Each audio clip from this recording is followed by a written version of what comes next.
A RottenDog MPU 080, System 80 MPU, and you can select the game that it goes into. And I have selected the amazing Spider-Man, since that's what I have in front of me to test with. The board was connected to displays while power was on, and the resultant damage was a 6532 at this location was destroyed.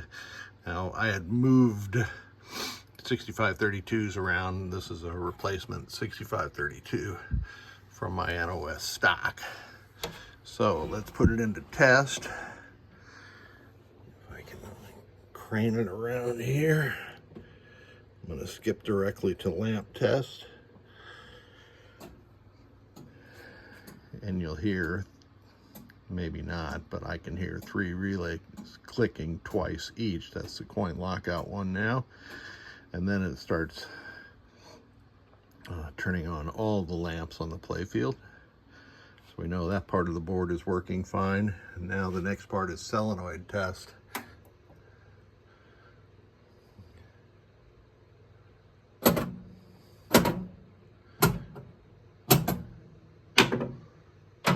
Now, why did it skip 3, 4, and 7? It's because in this implementation of the software back in the day, 3, 4, and 7 were used for coin counters.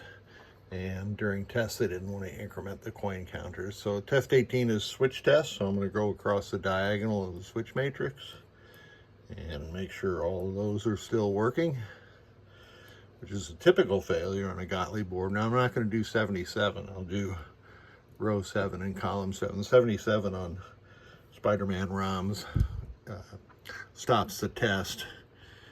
Okay, we are on display test, so this is where we would be seeing a failure.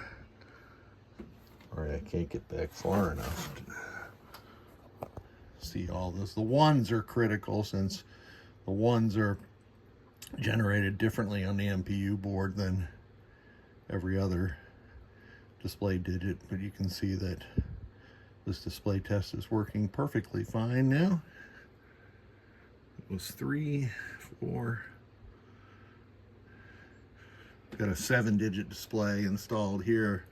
Steve Charland was converting all of his old System 80s to 7-digit. He wired his directly. I made an interface board for mine. In fact, now that I can make PCBs, I might do that. Or I might just wire it up directly. I don't know.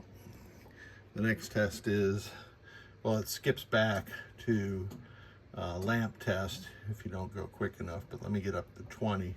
That's not blinking in real life. That's just the interaction.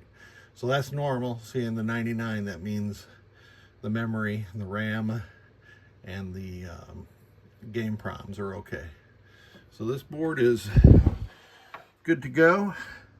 I've got it in here along with the 6802 Bally MPU that I'm going to test next.